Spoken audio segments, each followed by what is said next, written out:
Hola, muy bienvenidos a una nueva entrega de este grupo de vídeos de introducción al conocimiento de las relaciones entre Hashem, Israel y las leyes de la naturaleza, impartido por el profesor Saúl Kulok, hoy en una nueva entrega, el vídeo 7, que lleva por título El pacto de Hashem con Abraham, Isaac y Jacob. Y ya damos la bienvenida a Saúl. ¿Qué tal, Saúl? ¿Cómo está usted?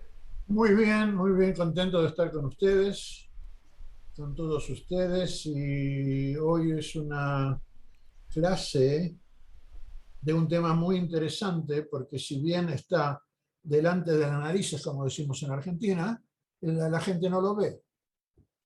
Pues hoy le vamos a prestar la atención que merece. Así que Saúl, todo suyo, adelante. Ok, muy bien. Eh, Primero vamos a hablar sobre el pacto. Y entonces voy a mencionar y leer los textos de la Biblia tal cual como están, al principio y después seguimos. Dice así: después que Abraham junto con su esposa Sarai deja la casa de sus padres para dirigirse a la tierra de Canaán, Hashem se aparece a Abraham y le dice, y ahora empiezo con los versos especiales, le dice, a tu descendencia yo voy a dar esta tierra. Es la primera vez que lo menciona, en Génesis 12, verso 7. Sí. Bueno, después de un tiempo, resulta que Lot de la familia se separa de Abraham junto con las ovejas que tenían, todo el ganado. Hashem le dice a Abraham, levanta ahora tus ojos y mira desde donde estás, hacia el norte, hacia el sur, hacia el este, hacia el oeste. Porque toda la tierra que tú ves, a ti te la voy a dar y a tus descendientes para siempre. Después voy en orden como aparece en la Biblia, ¿no? Sí. El que sigue cerca de ahí dice así, levántate, camina sobre la tierra a través de su largo y ancho, porque a ti yo te la voy a dar. Después de estos eventos, un poquito más adelante, Hashem le dice a Abraham, yo soy Hashem, que te sacó a ti fuera de Ur Kasdim para darte a ti esta tierra para que la heredes. Ur Kasdim era el lugar donde él estaba y con sus padres y salió de allá. Sí. Ahora, tiempo después, en la lectura de Génesis, nos encontramos con un verso que dice, el sol descendía y estaba muy oscuro, y prosigue. Hashem hace un pacto con Abraham diciendo, a tu descendencia yo he dado esta tierra, desde el río de Egipto hasta el gran río, el río Éufrates. Es como si nadie tiene la culpa. Hashem dice, la tierra que te doy es del río Éufrates, está muy al norte de lo que es Israel. Sí. Y el río de Egipto está bastante al sur.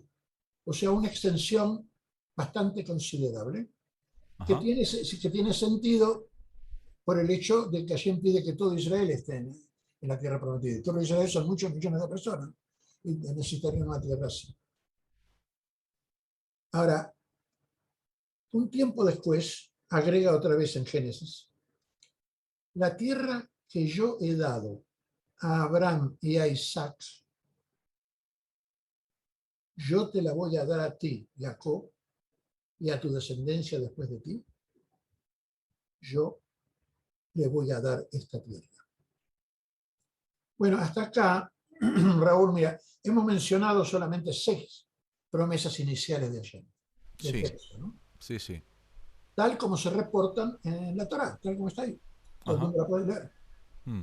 Ahora, sin embargo, son solamente unas poquitas de entre las 112 promesas y juramentos que se reiteran una y otra vez en el texto de los 5 libros de Moisés. Es decir, ahora hablamos de 6. Pero Hashem insiste 112 veces. O sea, esas son 6 de las 112. Sí. Que te voy a dar la tierra, que es para ti. La Biblia hebrea, que también es conocida como Tanaj, comienza con estos 5 libros, que son los libros que constituyen la Torá, los 5 libros de Moisés. Ahora, estos 102 seguramente los encontramos acá, y promesas. Pero resulta que en el resto de la Biblia hebrea, en el Tanaj, se reiteran otra vez con otros 54 juramentos y promesas en esos otros textos.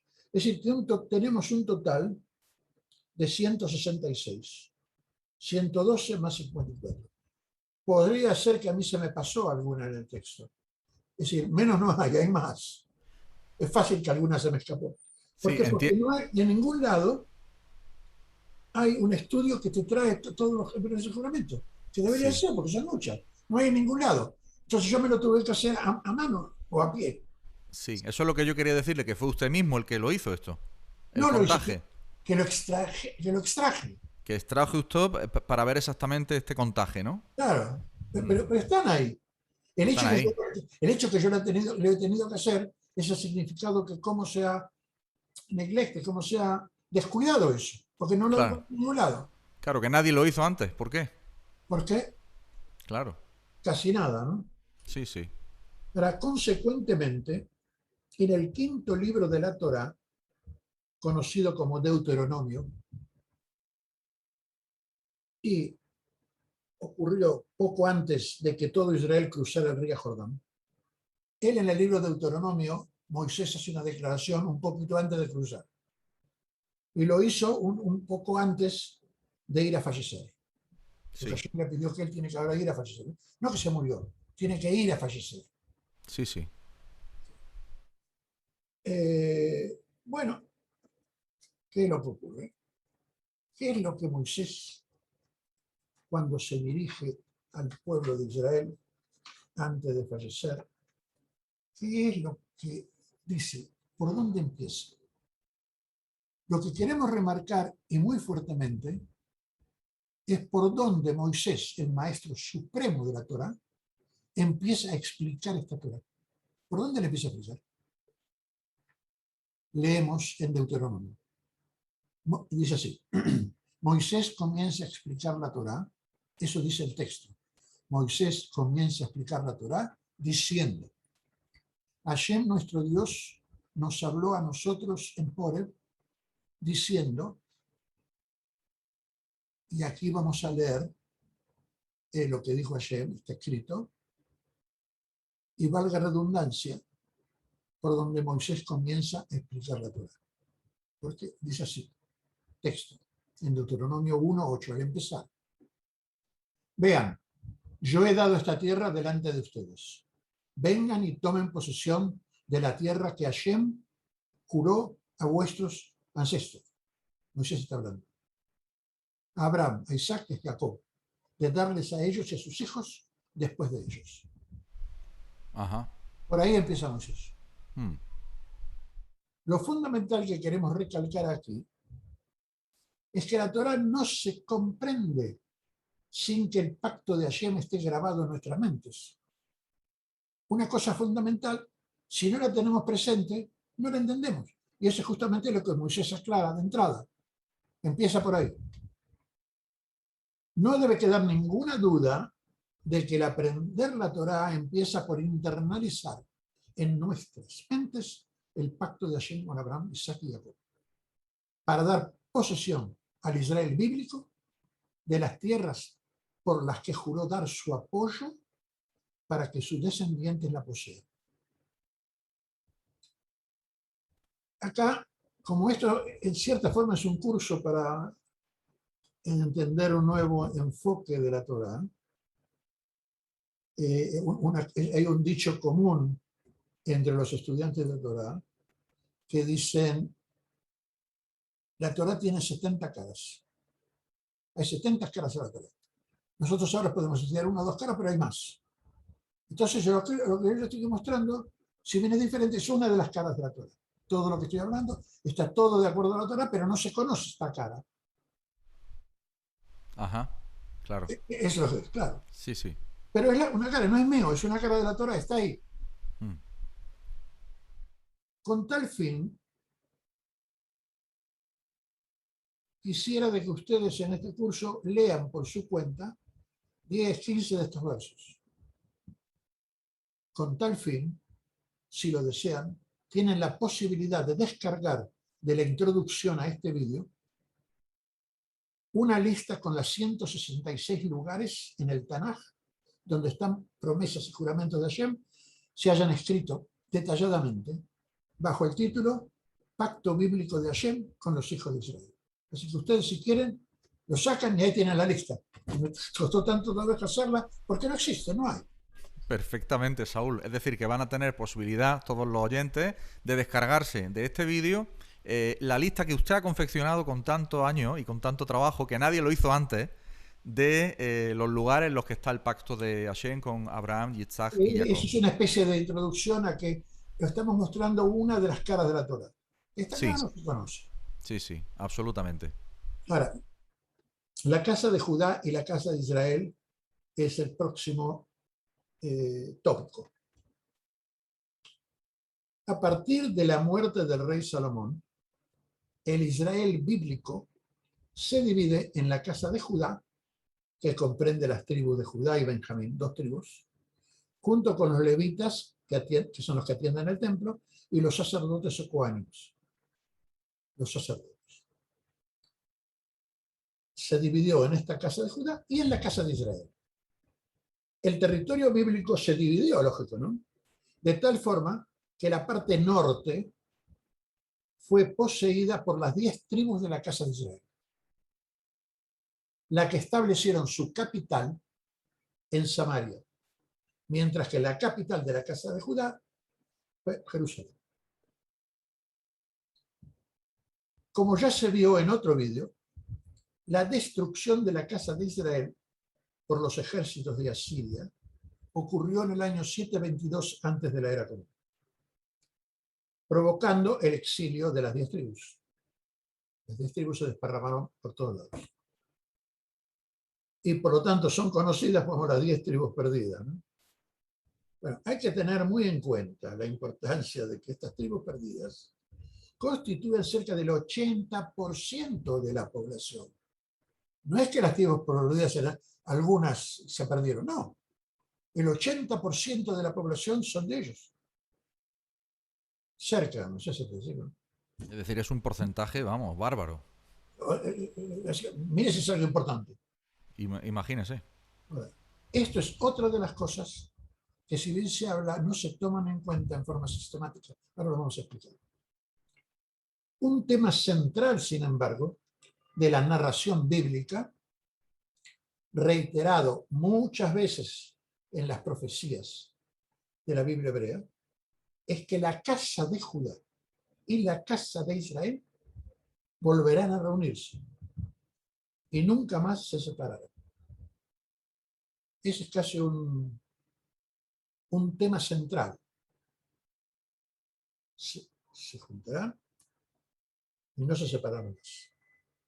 Y tiene lógica. Esto es porque el pacto de Hashem, que recién hemos visto, está establecido con todas las 12 tribus. Entonces no podemos mantener un pacto y hay 10 tribus que no están ahí. La separación de las 10 tribus, que comienza poco después de la muerte del rey Salomón, que es cuando se separó la casa de Israel y la casa de Judá. Pero después de la muerte del rey Salomón, pasaron unos 150, 200 años y fueron destruidas por la nación siria y se desparramaron por todos lados. Ahora, esto que se van a reunificar, la casa de Judá y la casa de Israel, está abundantemente reiterado a lo largo de los textos bíblicos. Debido a ello, debemos llamar fuertemente la atención sobre comentarios que se puedan leer o escuchar fuera de los textos bíblicos del Tanaj. En estos comentarios se afirma, sin evidencia y en contra de los textos bíblicos, de que cuando se habla de la casa de Israel, se implica que se habla de todo el Israel bíblico, de las 12 tribus, y no solo a una parte de ellas. Ahora vamos a ver, ya volveremos a comentar sobre esta distorsión del texto bíblico y de sus consecuencias. Eso que está usted diciendo es fundamental, Saúl. Eso es fundamental, porque se toma la parte por el todo. Se toma... Claro. Es muy, muy interesante esto que usted está diciendo. No, no le digo nada. Dígame si yo digo algo. Eso es lo que está escrito. Yo no digo nada, por Dios. Ya lo sé, pero que usted lo está poniendo sobre el tapete de Lo manera estoy poniendo en el tapete, fíjese, es así. ostensible. Eso es. Hay muchos que hacen que como el avestruz, pone la cabeza debajo de la tierra, no lo quiere ver. Sí. Los descendientes de las 10 tribus, tanto sea por vía paterna o materna, la descendencia, formaron y forman ya muchos millones de personas alrededor del mundo. Se podría preguntar cómo es que después de más de 26 siglos que pasaron desde que se perdieron las tribus, no se ha conocido de que exista ninguna actividad organizada que procure su retorno en el contexto del pacto con Hashem y de las profecías. Por lo menos la gente no sabe que eso existe. Lo que quiero decir es que no es aparente de que exista ningún esfuerzo serio encaminado a que las 10 tribus perdidas vuelvan a reunirse con los descendientes de sus hermanos de la casa de Judá. Y más aún, esta actividad organizada debería intentar hacerlo dentro del contexto de la Torá y de las palabras de sus profetas. Tiene Claro que que sí. ser así, si vuelven a... Ya las 10 tribus se alejaron de los profetas y la Torá, es por eso que se separaron. Sin embargo, eso es algo central de este vídeo, un análisis teórico basado en la información existente nos lleva a ver que esta actividad organizada podría ser que sí exista. Como los descendientes de las tribus perdidas se encuentran mezcladas entre las naciones, debemos reconocer que habrá que distinguir necesariamente entre 3 grupos de personas. Uno, el de los gentiles, o sea, el grupo que está formado por las personas que de ninguna forma descienden de las 10 tribus. 2, esto es teorético, ¿no? El de las personas de la casa de Judá, que hoy en día son los que forman el pueblo judío. Esto no es teorético, esto es real. Y el tercer grupo, el de las personas que de alguna forma descienden de las 10 tribus perdidas. ¿Está claro? Están los gentiles, los judíos y los que de alguna forma, no sé cuáles son, dónde están, eso es teorético. Esos 3 grupos existen. Sí. Otra vez, teóricamente y en acuerdo con la antigua tradición hebrea, si se llegara a encontrar algún método para empezar a separar los descendientes de las 10 tribus de los gentiles, digamos, si se empezara separarlo de los gentiles y del pueblo judío, ¿no? Habrá necesariamente una primera etapa en un proceso de separación que debe estar de acuerdo con los mandamientos de la Torá. Para que vuelvan, no podemos hacer algo en contra. Esto sería factible si en esta primera etapa del proceso de separación, los descendientes de las 10 tribus de la casa de Israel aprenden y reconocen la validez de la Torá, pero no deberán cumplir con los mandamientos de la Torá. Eso es completamente forzoso. Voy a explicar. Una de las metas de estos vídeos explicativos es la de promover un despertar colectivo a lo que es inevitable, que después de haberse separado del pacto, los miembros que descienden de la casa de Israel están envueltos en un proceso de retorno al pacto en dos etapas, o estarán envueltos. Tienen que ser dos etapas. Como recién mencionamos, habrá una primera etapa en donde se aprende la Torá, pero no se deberá cumplir con los mandamientos.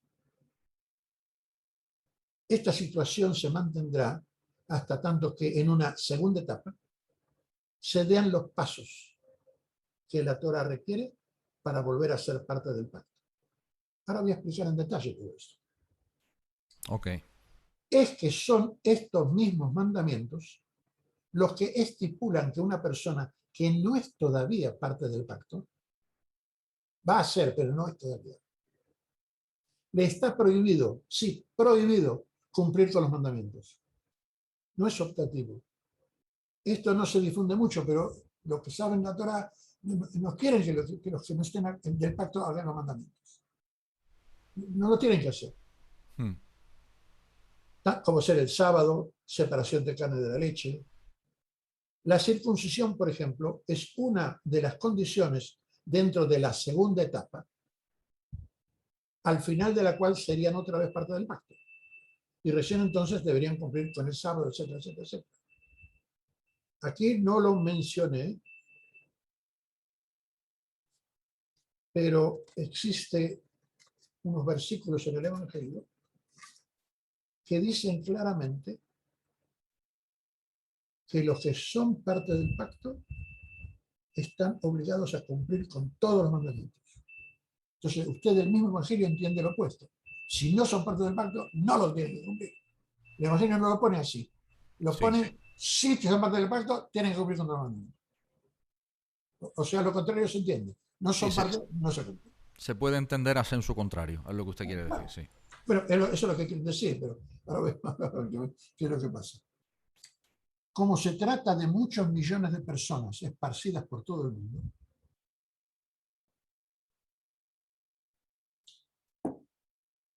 queremos llamar la atención de que es forzoso de que haya una etapa de transición en la que se empieza por reconocer la validez de la tradición de la Casa de Judá. Pero eso inicialmente no implica la necesidad de cumplir con los mandamientos. Reconocer la Torá y los profetas. Los mandamientos no, porque todavía no son del pacto, no los tienen que hacer.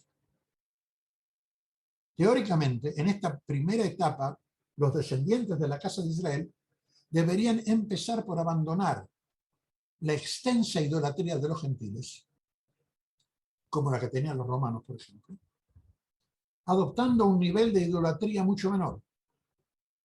No cumplir con los mandamientos, pero sí reconocer 100% la Torá. En cierto punto de este proceso, la segunda etapa daría comienzo. Hay que recalcar que las condiciones que se requieren para empezar a separar los descendientes de la casa de Israel de entre los gentiles derivan forzosamente del pacto con Hashem y de los mandamientos. No hay otra forma.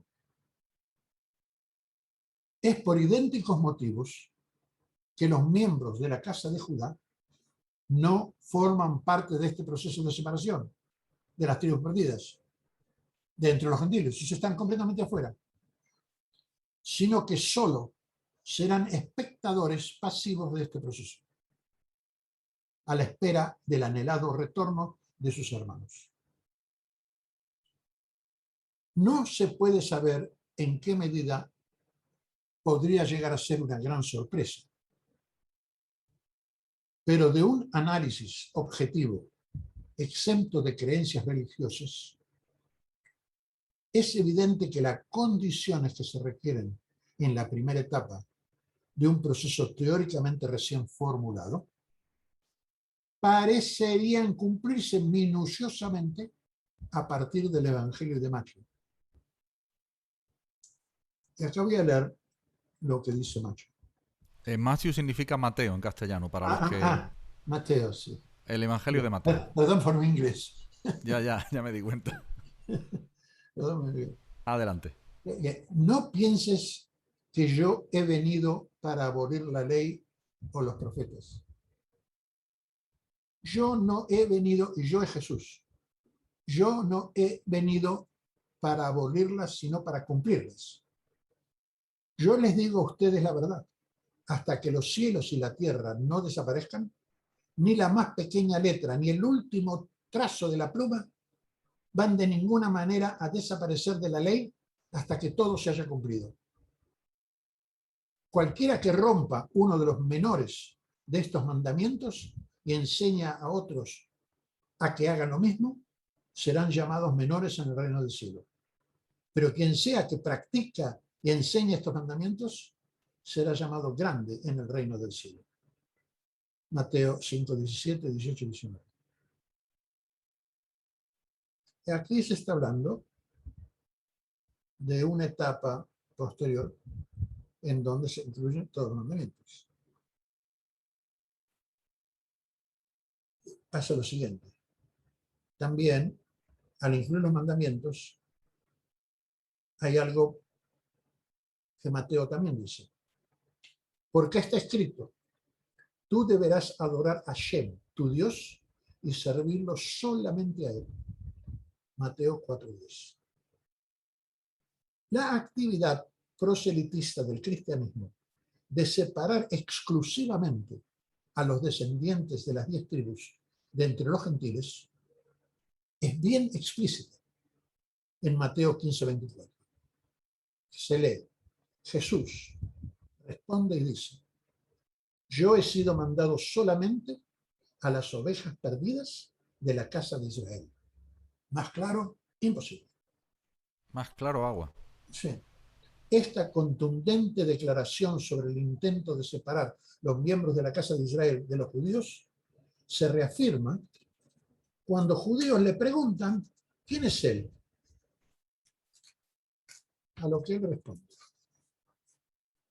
Ustedes no creen porque ustedes no pertenecen a mi rebaño. Estamos hablando que el rebaño será de ovejas perdidas de la casa de Israel. Pero claro, los judíos, ustedes no pertenecen a mi rebaño. Mis ovejas, que son las que dijo antes de la casa de Israel, escuchan mi voz, yo las conozco a ellos y ellas me siguen. Perfecto, todo perfecto. Con el pasar de los siglos, el plan original de Jesús y los apóstoles, todos ellos judíos religiosos de la casa de Judá y conocedores de la Torá, se desvió de su trayectoria inicial. Esto ocurrió especialmente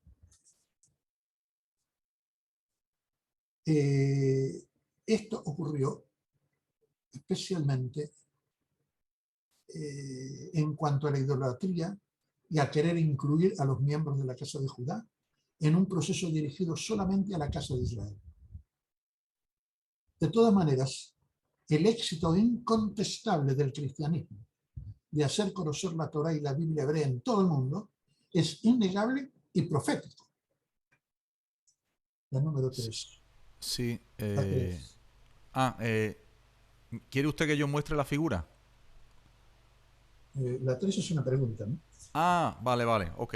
Entonces, Saúl, a ver, yo es que le quiero preguntar. Sería interesante saber, ¿hay profetas en la Biblia hebrea que usan un lenguaje similar al de Mateo? Sí, eso es muy interesante. No es que Mateo utiliza un lenguaje afuera de la que se puede interpretar diferente, ¿no? Eso lo dice Jeremías, o Yirmiyahu. Dice así, y yo voy a reunir el remanente de mi manada de entre todas las naciones a las cuales yo los he llevado a ellos. Y los voy a traer de vuelta a sus rebaños. ¿Más claro? Son 10 tribus, son 10 rebaños. Sus rebaños en plural. ¿Cómo y quién va a conseguir que esto se lleve a cabo? Es un tema central en la Torá. Dice, yo, solo yo, soy Hashem, y aparte de mí no hay quien redima. Bueno, realmente lo que estoy diciendo es algo que podría provocar mucho barullo. Pero, ¿qué voy a hacer? Esto es lo que encontré. Esto lo empecé a estudiar hace 40 años. Estudié el Evangelio. Hace 40, sí, 40 justo.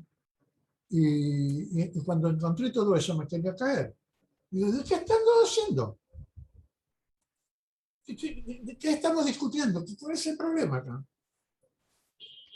Ahora, lógicamente, basta con cambiar una sola cosa para alterar todo. Si cuando dice, yo me dirijo solamente a las ovejas perdidas de la casa de Israel, si me cambio la casa de Israel por las 12 tribus, que es lo que se quiere insinuar después, entonces, claro, todo cambia. Pero lo original, pero, Claro, pero casa de dice, Israel no lo inventó el Evangelio, está de mucho antes. claro, pero lo dice claramente, la casa de Israel. ¿Sí? Sin embargo, hay quienes quieren cambiar esto porque en esa forma cambia todo.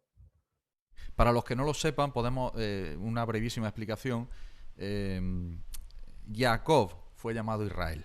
Sí. Entonces, cuando hablamos de Israel, estamos hablando de los hijos de Israel, son los hijos de Jacob. Y ¿Eh?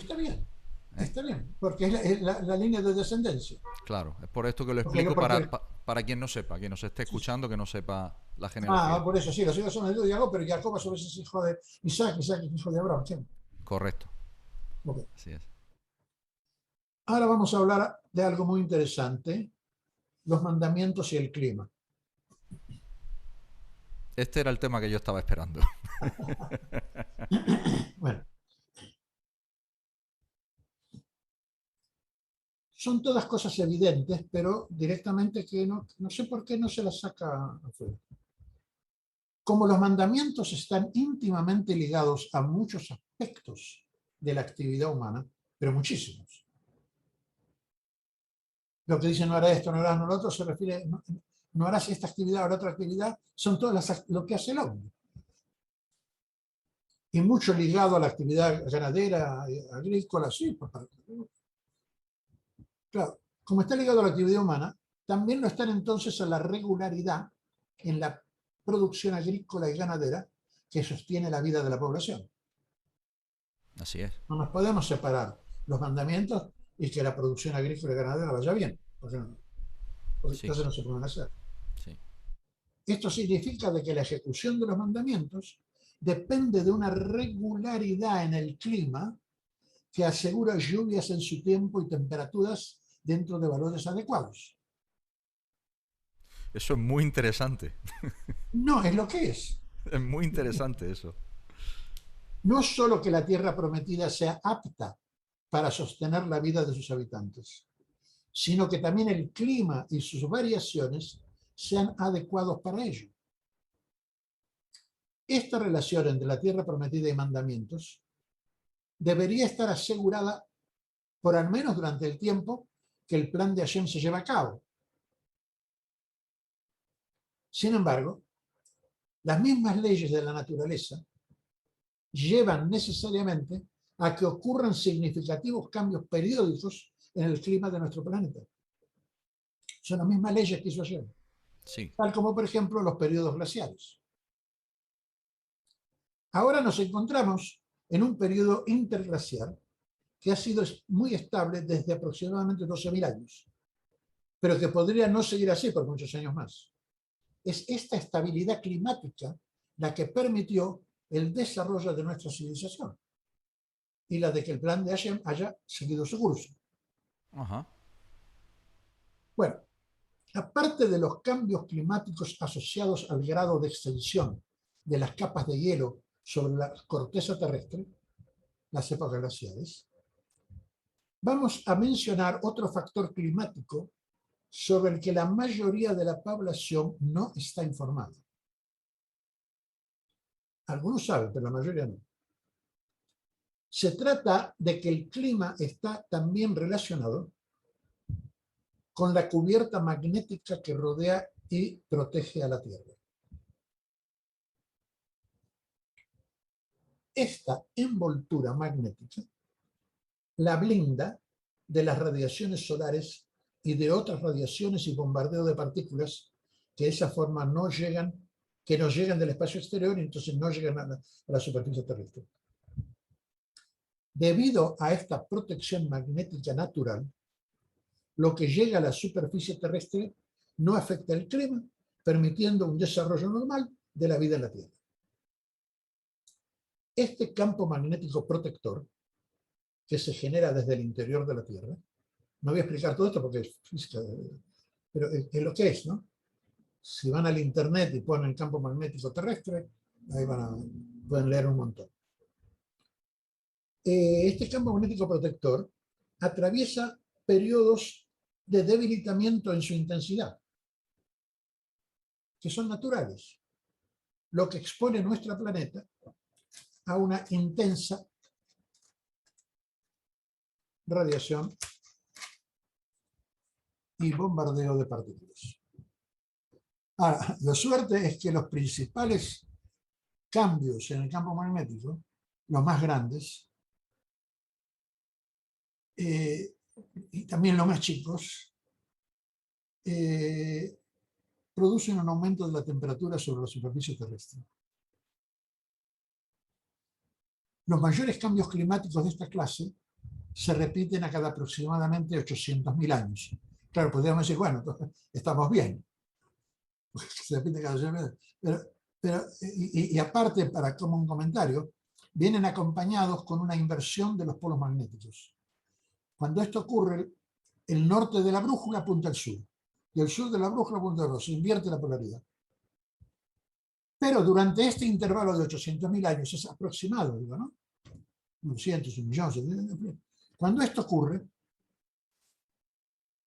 el norte de la brújula apunta al sur y el sur de la brújula apunta al norte, me repito. Pero durante este largo intervalo de tiempo, hay también severos cambios climáticos intermedios que tienen o no una inversión de la polaridad magnética y que pueden ocurrir cada aproximadamente 42.000 años. Lo que pasa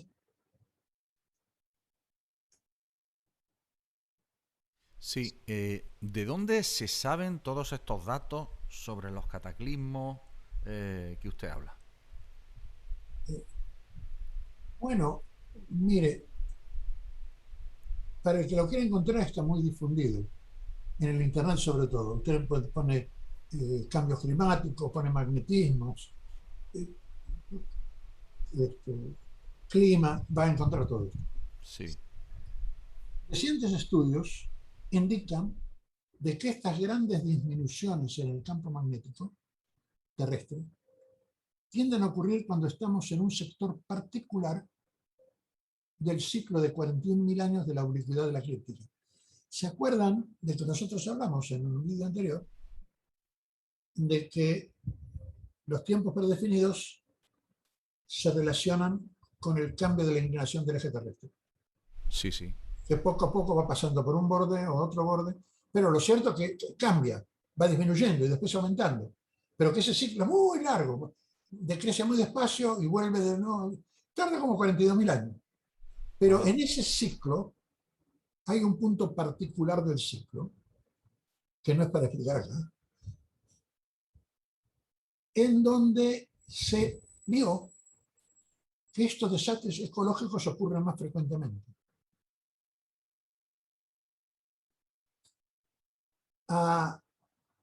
Eso es un hecho. Yo, para los que están muy interesados, tengo los artículos donde dice eso todo. A lo que pasa que eso pasó, el último de estos desastres ecológicos en nuestro planeta, tuvo lugar hace unos 42.000 años. No solo que se repiten cada 42.000, tiene lugar cada 42.000. O sea que si se repiten cada 42.000, ya estamos sobre él, porque uno pasó hace 42.000. Ya, entiendo. Un estudio de esta catástrofe climática se publicó recientemente en el Journal Science del mes de febrero del 2021. Los que saben leer inglés no tienen problema. Es algo nuevo, porque ¿qué pasa? Hay registros en los fondos marinos que cuando se cambia la polaridad magnética o cuando disminuye, cosas cambian en el fondo marino.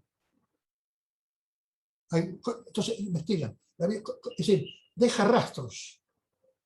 Y entonces, debido a esos rastros, sabemos todo lo que ocurrió en el pasado.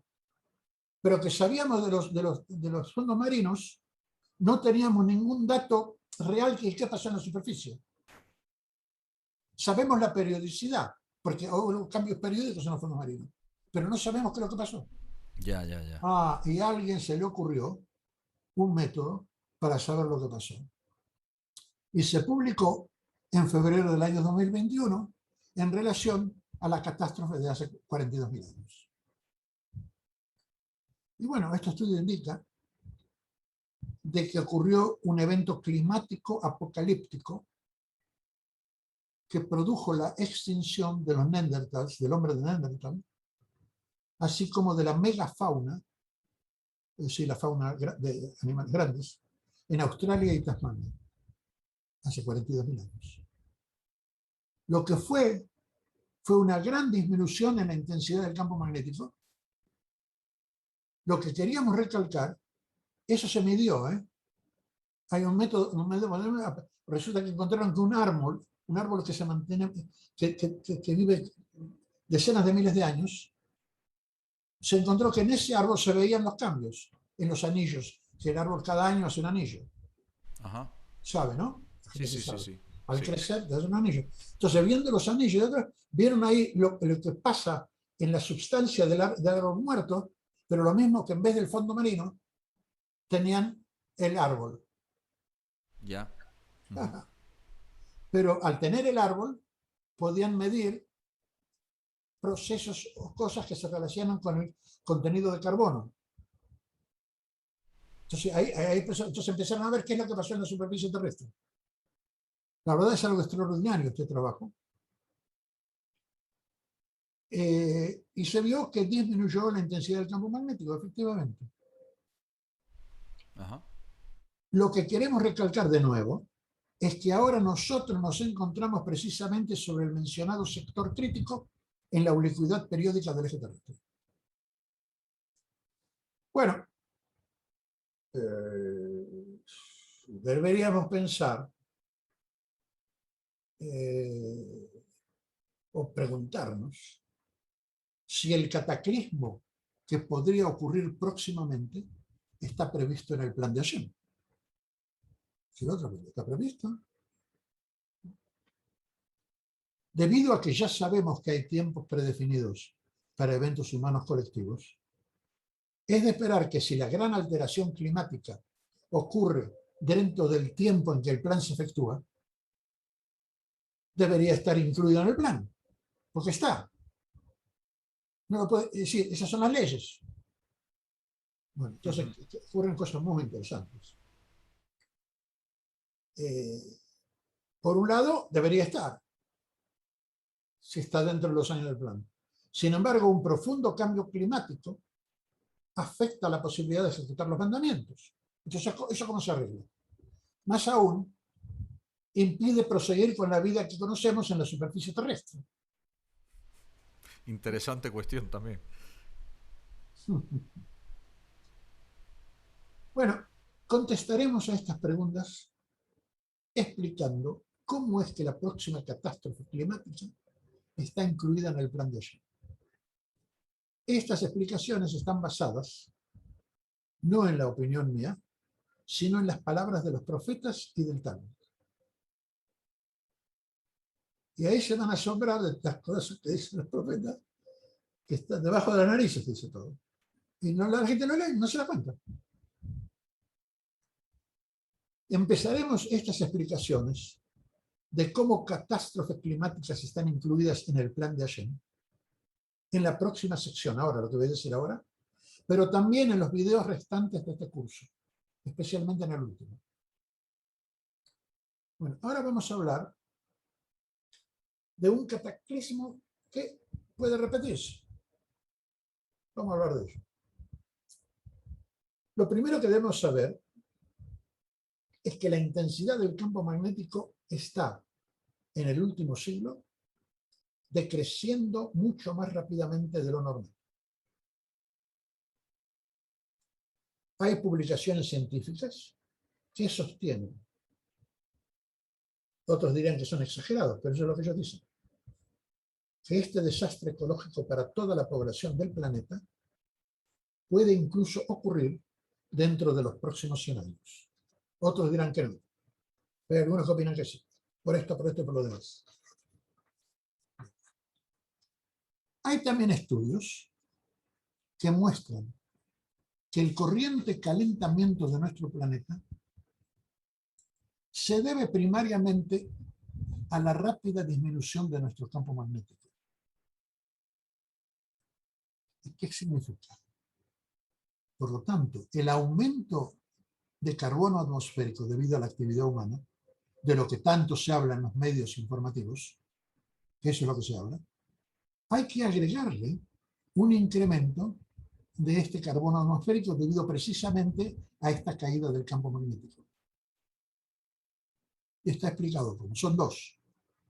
Pero la publicidad o lo que en los medios de información se habla solamente de uno. Yo no lo sé, es un pensamiento mío lo que voy a decir ahora.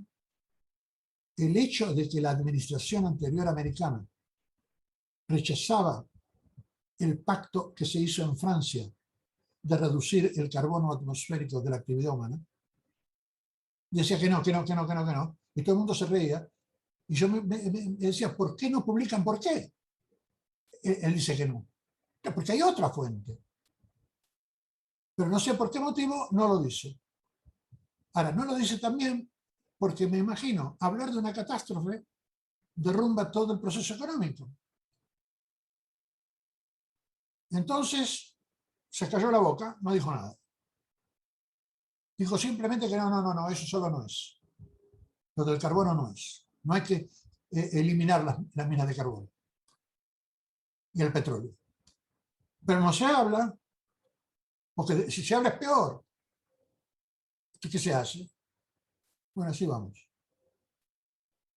Se piensa que un aviso de la inminencia de este desastre podría ser una frecuente ocurrencia de grandes aumentos de temperatura que aparecen. Un pequeño anticipo de fenómenos climáticos intensos podría ser los que han ocurrido muy recientemente en Canadá y en Irán, donde se registraron temperaturas de alrededor de 50 grados. Debido a eso, se hizo un estudio de mortalidad por hipertermia, conducido por la NASA, de donde se aprende que solo pocas horas en un ambiente de 50 grados Celsius de temperatura y una humedad de 30% es mortal.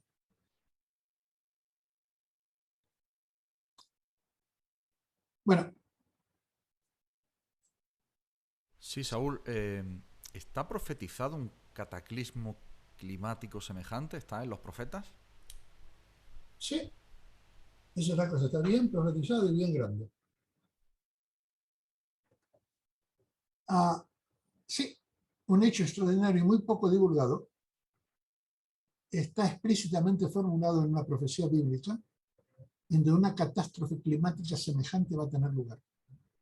Dice así. Eso está en Malachi 3:19.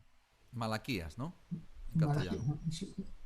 Yo, me van a perdonar que tanto acostumbro a hablar en... No se preocupe, yo lo Yo traduzco al mezclo castellano. o en hebreo o inglés y me olvidé del castellano. No te preocupes que aquí hablamos castellano muy bien todos. Okay. Malaquías. Me ayuda, ¿eh? Me ayuda. Sí. Dice así el texto. Un día está viniendo, ¿escuchan? Está viniendo, Sí. quemando como un horno. Son 4 o 5 frases, 4 o 5 palabras.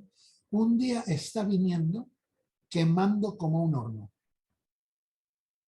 Y lo que dice el texto, en donde mucha gente morirá quemada. Hay que prestar atención a que el texto dice está viniendo, implicando que se trata de un proceso que aumenta progresivamente. Está viniendo. El texto bíblico también implica, eso es difícil explicarlo acá, ¿no? que los que se quemarán serán aquellos que actúan conscientemente en contra de lo que Hashem ha pedido.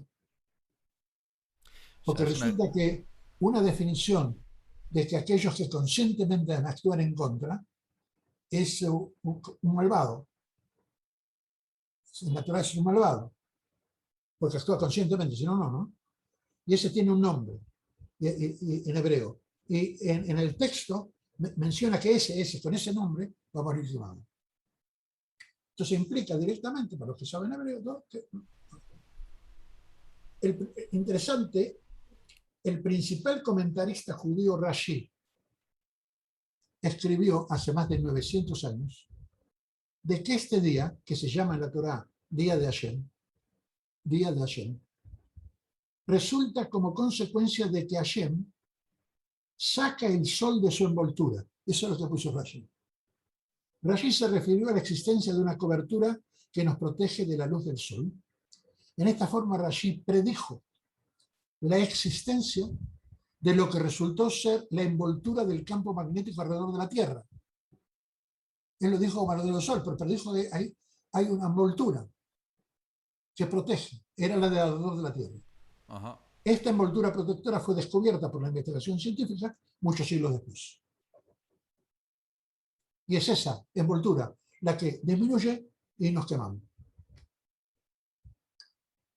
Ese día de Hashem, un evento clave de su plan, y que será verdaderamente extraordinario en la historia de la humanidad, tiene ahora una explicación física.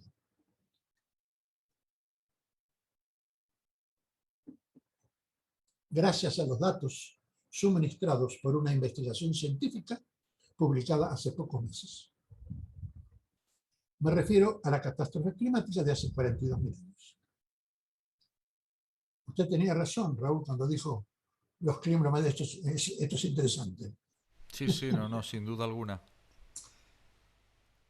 Debemos reiterar que una investigación científica encontró que este evento climático ocurre generalmente, lo repito, cuando la inclinación del eje terrestre en su ciclo de 49 años está en una zona particular de este ciclo. Y lo recalcamos por lo que ya vimos en los videos previos, que esta inclinación del eje terrestre es uno de los determinantes de los tiempos predefinidos para las migraciones de Israel. Y como ya mencionamos, es precisamente ahora nos encontramos otra vez en esta zona crítica. Debemos también aclarar que la investigación científica muestra que estas alteraciones climáticas tardan años en llegar a su máximo, donde se mantienen por mucho tiempo antes de que el campo magnético terrestre retorne a su normalidad. Claro, son ciclos muy, muy grandes, muy largos. Por esta razón, también debe tomarse en cuenta de que el cataclismo de hace 42.000 años, los estudios indican que el estado de máxima alteración del clima se mantuvo por lo menos durante 1000 años. O sea, 1000 años se refiere de manera continuada. Claro. O sea que nosotros, la presión que tenemos 1000 años, un desastre. ¿Cómo seguimos 1000 años? Esto a Hashem le dio solución. Pues vamos a ver la solución. Tienes que esperar otros videos. En esta situación, en esta situación de máxima alteración climática, la Tierra se hace árida.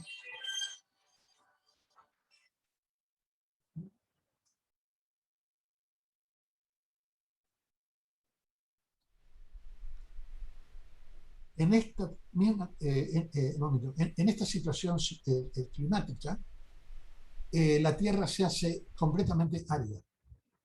Muy difícil para vivir muchos siglos en estas condiciones. Sin embargo, el Talmud y los profetas nos dan las pautas que nos permiten saber de cómo la humanidad sobrevivirá a pesar de esta catástrofe ecológica, en el caso que ocurra, ¿no? Pero siempre de acuerdo al pacto y a los requisitos del plan de Hashem. Lo explicaremos en el último video. Ahora vamos a otro tema. Las componentes del plan de Hashem.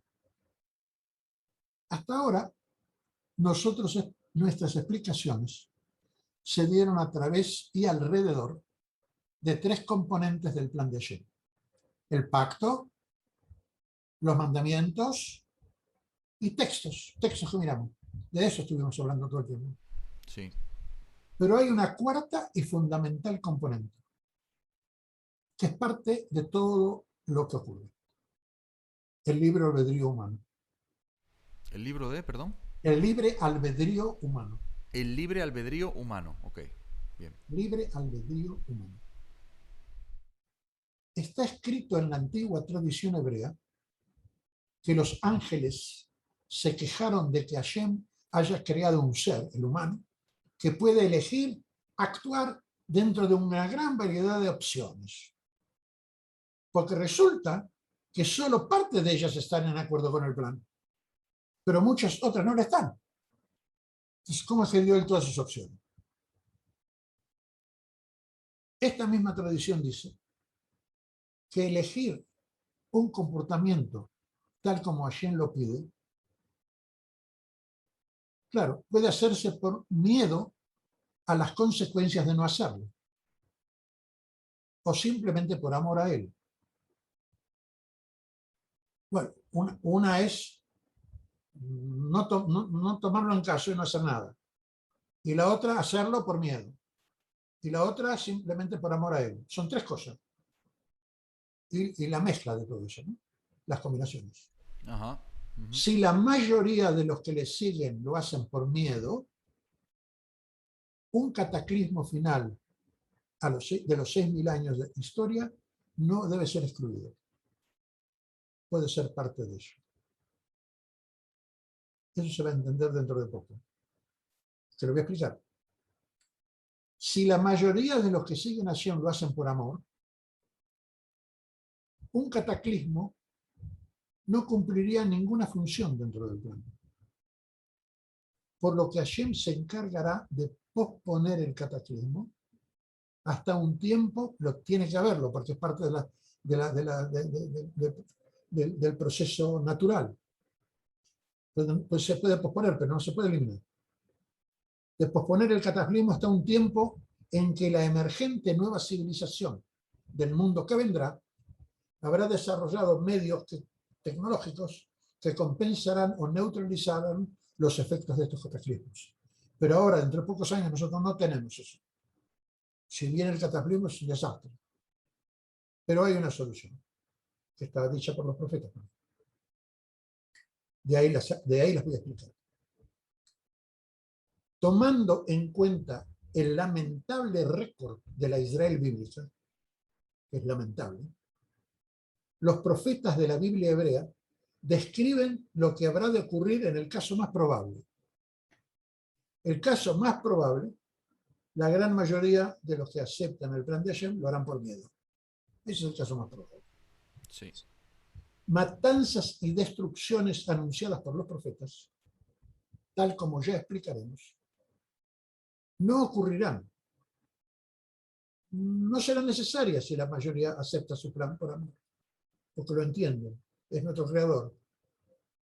Inclusive aunque parte de ellos lo hagan también por miedo. Es decir, si hay una componente de amor suficientemente grande, no hay necesidad de todo eso.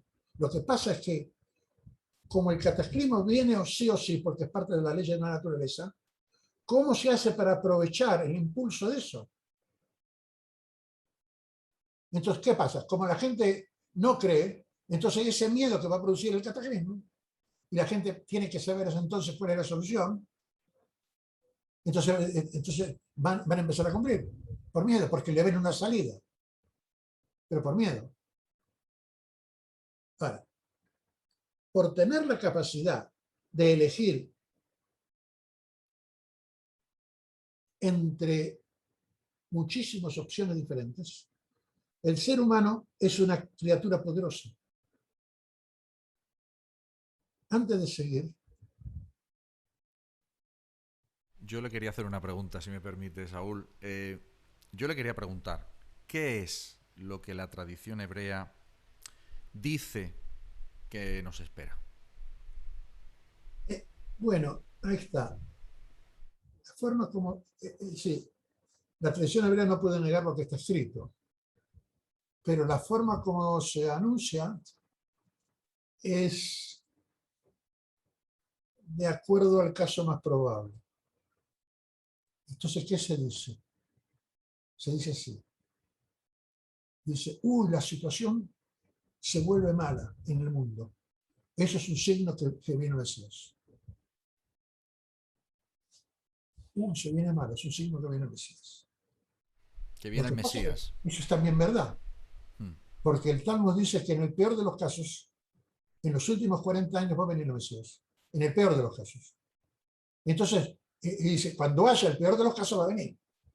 Pero cuando haya el peor de los casos, no es en cualquier momento de los 2000 años, de la época mesiánica de los últimos 2000 años. No, es cuando el mismo Talmud dice, cuando ya no queda más remedio, él viene. Pero es en el caso malo. Entonces, la forma de hablar es del caso malo, porque si no sería, hoy día se siente que sería ridículo decir, por querer a Hashem no va a pasar nada cuando vas a querer a Hashem. La gente no va a reaccionar a eso porque no es real. Digamos que las cosas vayan mal, sí es real, que Sí, va mal. sí. Entonces, cuando vaya mal, vendrá la Mesías. Y se sabe que va a ir mal cuando se llega al final. Eso todo está escrito. Hay un tratado en el Talmud que se dedica especialmente a decir qué es lo que va a ser al final de los tiempos. Usted lee lo que ellos dicen y el estómago no le aguanta. Porque es desastroso lo que la gente va a hacer, decir, etc. Y entre paréntesis, estoy viendo que todo se cumple. Sí, Todo se está viendo algo bastante claro. similar. Entonces, ¿qué es lo que pasa? Bueno, entonces el decir la tradición de que el Mesías va a venir cuando es todo muy mal, es parte de, es así, claro. No lo plantean para el que todos visto. Cuando la gente se lo plantean de ese miedo, de ese punto de vista, para que sea algo práctico, más realista, digamos. ¿No? Sí, Ahora, es decir, nosotros tenemos la capacidad de elegir entre muchísimas opciones diferentes, Raúl. El ser humano es por esa razón una criatura poderosa. Yo le voy a contar un secreto que es muy sencillo. a ver. No se lo digo a los otros secretos, no se lo cuenta a nadie, porque ahora Na- nadie estamos nos escucha, Saúl. Tranquilo que nadie nos escucha aquí, nada más que los justos. el Nada más que secreto, nada más que los justos, nunca mejor dicho, lo de los justos. eh, le diré, ya que tenemos esa posibilidad de elegir por el libre albedrío, Sí, el secreto es de usar este poder para elegir asociarse al creador en su obra de desarrollo de todo lo que existe. Y yo si tengo que elegir, ¿por qué no me pongo de socio? Si para mejor que yo me ponga de socio y esté de acuerdo con todo lo que él dice. No es que dice, ¿cómo? No, ¿de dónde se le ocurrió eso? No, dice a cada rato. Entonces, bueno, ¿sabe lo que? Elegir por elegir, debe ser ingeniero, o ser, qué sé yo, intendente o presidente. Yo quisiera ser hombre. Le voy a decir, por casualidad, que no hay casualidades. Cuando era chico en el colegio, a la edad menos de 8, la maestra me dio a leer un verso, que entre paréntesis, la verdad no me acuerdo ahora el nombre, sé los párrafos, en donde el objetivo del verso es que la gente tiene que ser un hombre, un Adán. Entonces yo lo declaraba, yo no quiero ser presidente, en el verso. No quiero ser presidente ni este ni lo otro, yo lo que quiero ser es un hombre.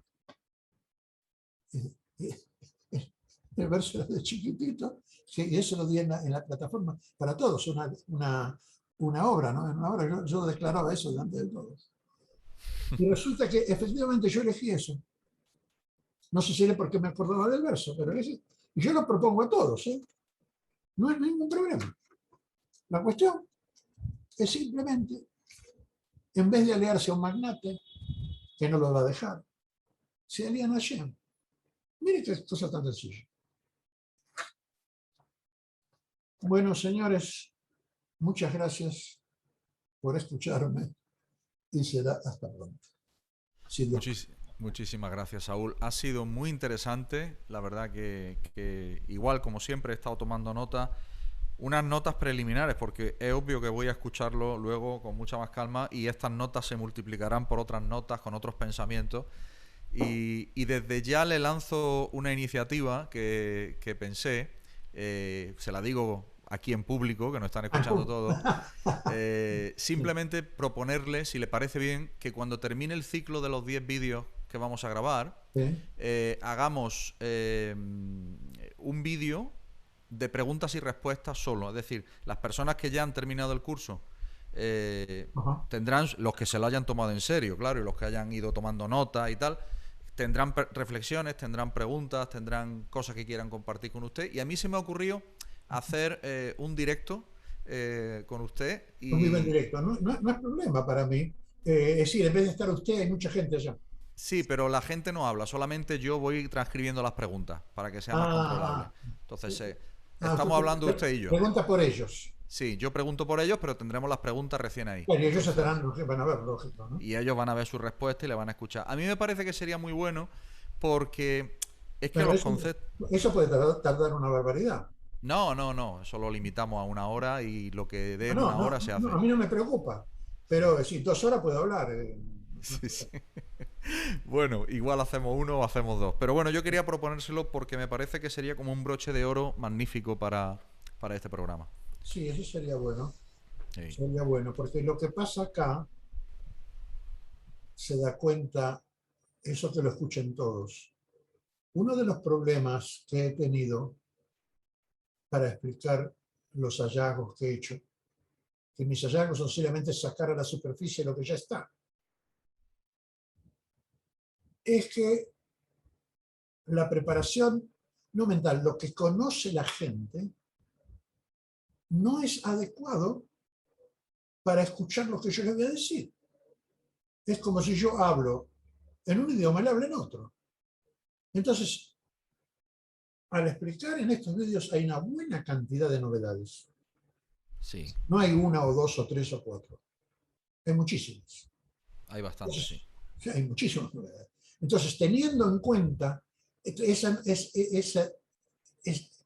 visión de esta cara de la Torá que estoy mostrando, entonces las preguntas se pueden formular inclusive mejor, porque ya tiene idea. Y por el otro lado, usted tiene razón, porque en la medida que no se entendió cosas que dice, van a estar en la pregunta. Entonces yo al contestarla, voy a hacer que se entiendan. Claro, y sobre todo es muy bonito el poder como abundar en una misma pregunta de quizá una idea, un concepto que quizá se quedó ahí como que...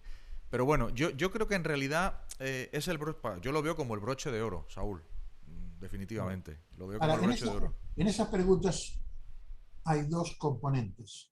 Una cosa es la pregunta que se refieren dentro de la misma Torah, dentro de lo que yo estoy hablando. Está todo dentro de esto. Y otras preguntas son que me preguntan en relación al mundo exterior. ¿Qué va a pasar si lo que usted dice y lo otro y lo otro? Entonces, eso es mucho más complicado. Yo también puedo contestar con cierta restricción, porque Sí, mucha gente se puede ver tocada porque no coincide por lo que ellos saben, viven, entienden. sí, ¿Entienden?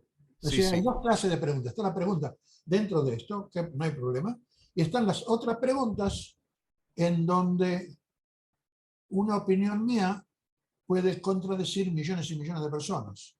Así es, así es. Sí. Yo lo que haría sería hacer dos bloques de preguntas.